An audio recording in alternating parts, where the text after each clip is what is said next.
जटणी पौर परिषद अंतर्गत 11 number ward रे कुमार खातिया ग्राम रही मिल पोखरी आउ पोखरी उपरे आखपाख अंचल अनेक लोक निर्भर करते किंतु वर्तमान ग्रीष्म ऋतुर आगमन में खरार कोप जारी रहा समय पोखरी हुड़ा कटाकू नहीं स्थानीय बासिंदा असंतोष प्रकाश करते जोठी खरादिने लोके टोपे पानी डहल विकल होती सेठी प्रशासन पोखरी पुनरुद्धार नाम हुड़ा काटी पानी निष्कासन करुचे जहाँ बे लोकों चिंतार कारण पालटुचे।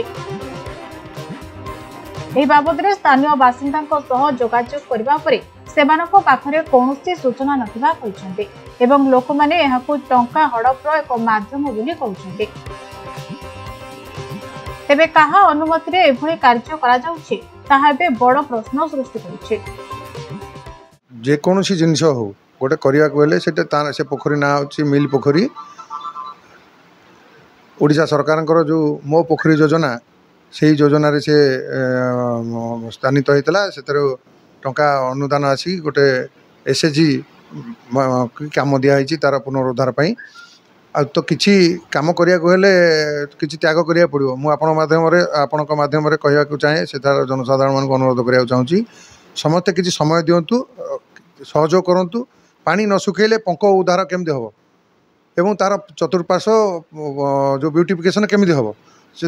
पानी तो सुखिया पड़ो निहाती यही थरटा टी सहयोग करूँ खरा दिने जहाँ अच्छे ए तो सरकार जो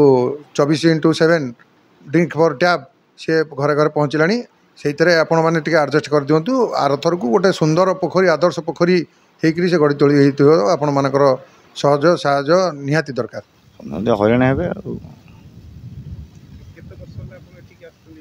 हाँ ये 7-8 वर्ष चलती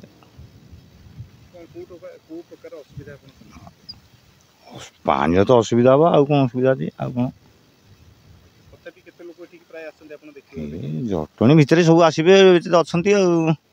टाउनटा भितर आम गाधुआ बिना बहुत असुविधा अच्छे प्राय लोक ये सुधर करती गाधुआ गाधी सब करती आम भी ये गाधौचु 40 वर्ष है बर्तमान खरा दिन ना आमको भारी असुविधा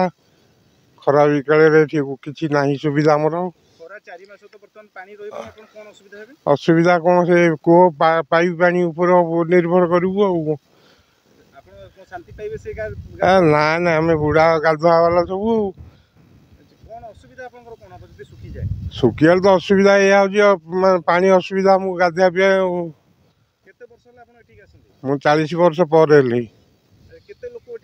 ये जटणी सीताराम छकठू एठिक आसती गाधे लोक दोकानी मैंने। जटणी सुरेश महाराणा रिपोर्ट समय लाइव।